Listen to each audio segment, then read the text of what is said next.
What is up, people of the internet? It is me, Real American, back in with a new video. And today, we have an update on the debt limit negotiations. Now, as many of you probably heard or probably did know about for a little bit now, the Republicans and Democrats in Congress and President Biden have been negotiating a debt limit agreement. Now, there's been a lot of discussion about how we can solve the debt limit crisis, and if we don't, we may default. Now, many people have been saying Republicans have no leverage, and the Democrats have all the leverage in the world because people will blame the Republican Party.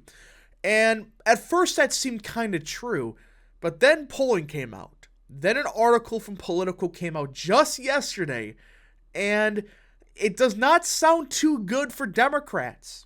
Now, before we discuss what's really going on with the debt limit negotiations, I hope you enjoy these type of videos. If you do, smash the like button down below, subscribe, share with your friends, hit that little bell, follow the Twitter accounts in the description down below. Guys, go follow Real American Politics on Twitter.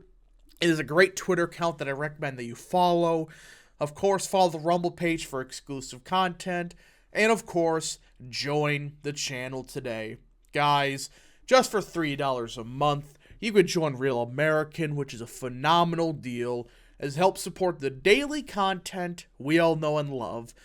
Love the daily content? Well, this is the best way to support it. So I hope and recommend you join the channel today. Also, I cannot believe I'm saying this, but we have 2 live streams within the next 2 days. That's kind of a first, I know. But later today, at 6 p.m. Eastern Time, we will be doing a live 2024 presidential map prediction. Yep, we will be having a updated presidential prediction for the month of May, and it will be a live stream. It will be at 6 p.m. Eastern Standard Time. Top right corner, click the notify me button, aka the notification button. So the second the live stream starts, you get notified. Also, tomorrow, we're hearing that a big announcement is coming from Tim Scott. And with it being such a major development, we will be doing a live reaction to this announcement. Just like the presidential map prediction, top right corner, you will see the link to the live stream. It will start at 10:55 a.m. Eastern Standard Time, so a very early stream, but it is quite important. Now, again, it's going to be tomorrow at around 10:55 a.m. Eastern Time, so click the notify me button, the notification button, whatever, so the second both these live streams start, you get notified. Again, top right corner for the links. Alright, enough promotions, alright? I'm surprised that's probably the first time ever I promoted 2 live streams, but either way, let's discuss what's happening with the debt limit. How Democrats ended up where they swore they wouldn't be, negotiating on the debt limit. Looking back on the first 2 years of Biden's presidency, Tim Kaine has one big regret about a largely successful stretch of Democratic rule. Successful? You mean a crap economy, disasters around the world, and overall just crap. I mean, what successes? That his party didn't try to raise a debt ceiling on its own last year. That is one thing out of this entire situation I don't get. Why? Why didn't the Democrats try to increase the debt ceiling when they had the House and the Senate was only 50-50? Why? The Virginia senator believes that if Democrats had tried to hike the debt limit before the House GOP swept in a majority, even Joe Manchin might have gone along with it. And I kind of agree, because Manchin, he's pretending to be a fake bipartisan now, but let's be real.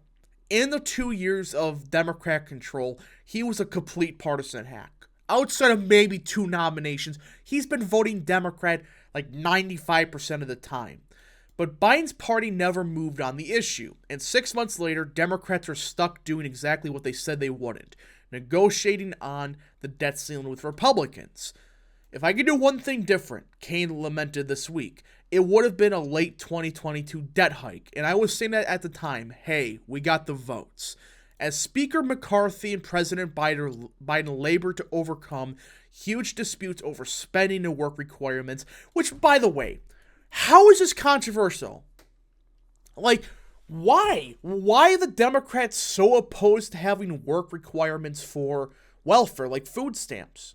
Now, again, there's a big difference between the guy that doesn't have legs or very old than the guy that's 30-some, able-bodied, and he's physically able to work. I mean, why? If the person wants welfare, they should have to work for it. Unless it's, again, a very rare circumstance of, like, physically they cannot work or they're old or whatever. That's exemptions. That's one thing.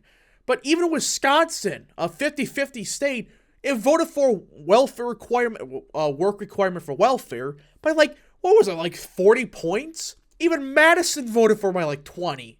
I mean, it's universally popular. And a national poll came out, and guess what? Over 65% of Americans think, not just for food stamps, but Medicaid, you should have a work requirement. So, the idea that this is going to hurt Republicans?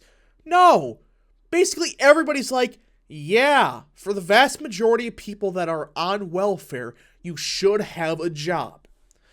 In order to strike a budget deal that might unlock a debt limit increase, Democrats are bemoaning that what might have been.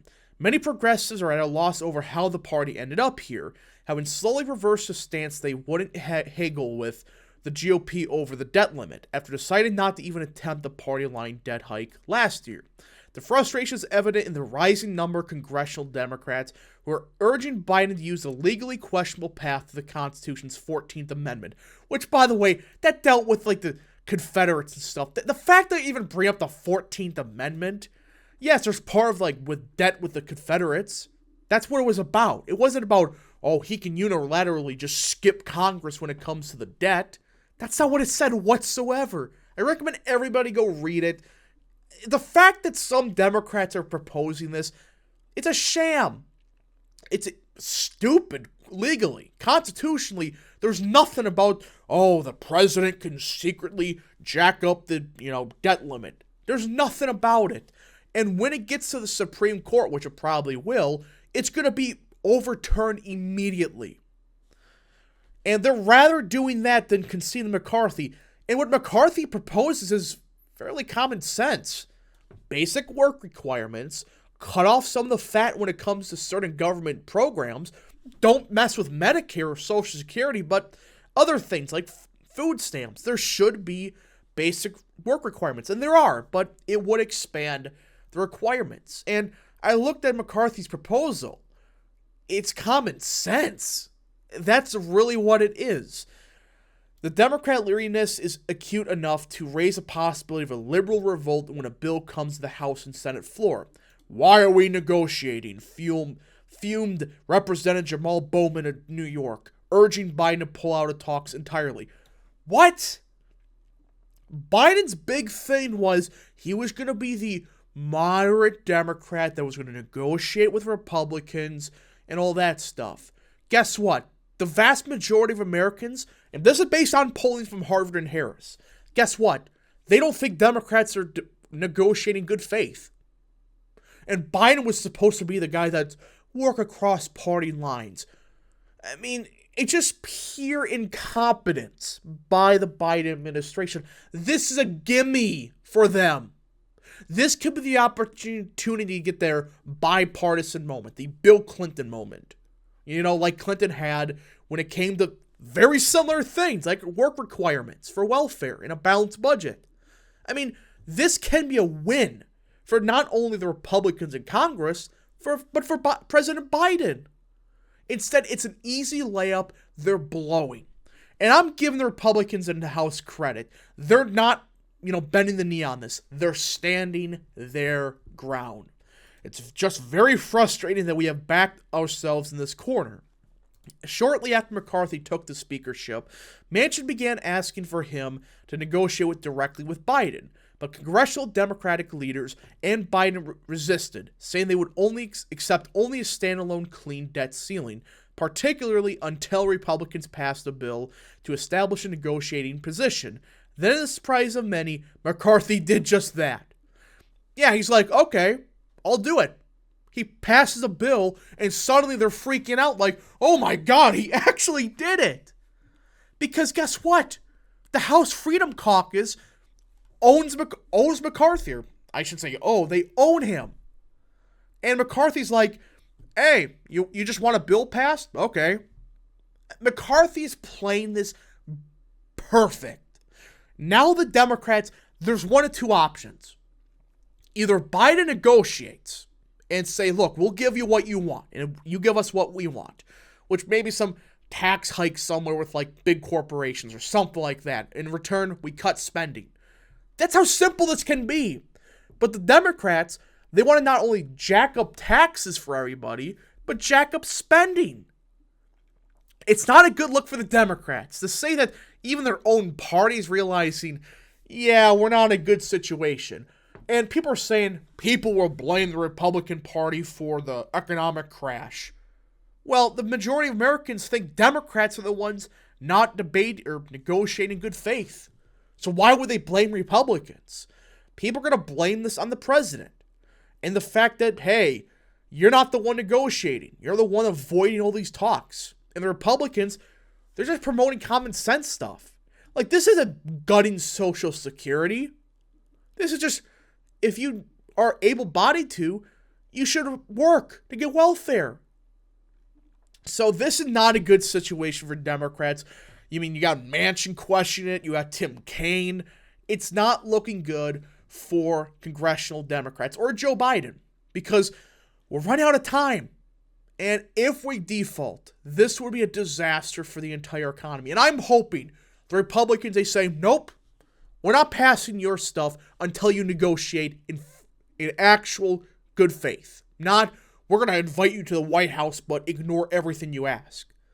It's stupid what the Democrats are doing here, and it may blow up in their face. But who knows? Could a debt limit pass? Potentially. But it doesn't seem like the Republicans, they're not going to do anything until they get just basic cuts of the spending. So I don't get what the Biden administration is trying to pull here. Anyways, folks, thank you so much for watching. If you did enjoy this video, smash the like button down below, subscribe, share with your friends, hit that little bell, follow the Twitter accounts in the description down below, and of course, join the channel today. Thank you so much. Godspeed to all of you.